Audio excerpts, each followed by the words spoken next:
jecha isin jettantu onnee kiyya dhidhimsa jecha isin jettantu onnee kiyya dhidhimsa dhugaan silaa nadhoofti mee giddumaan liqimsa ani yeroon taa'ee laalu nama baay'een tuffadha mee warri jimmaan qeeqxan yaada kiyya hubadha jimmaa koo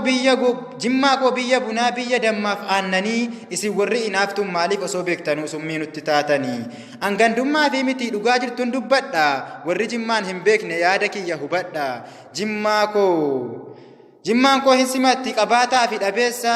gowwaan maaliif dubbatee jechaan nama madeessa jimmaan koo kuulloo miti hundumaayyuun hammata gowwaan seenaa isaan beekne tola maaliif rakkata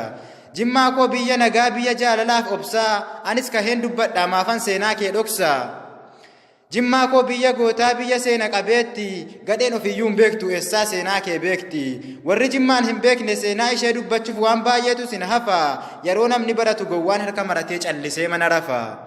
rakkataa meeqa dhuftees kan silaa beelaan duutu jimmaa koo nuuf jiraadhu haadha Itoophiyaa guutu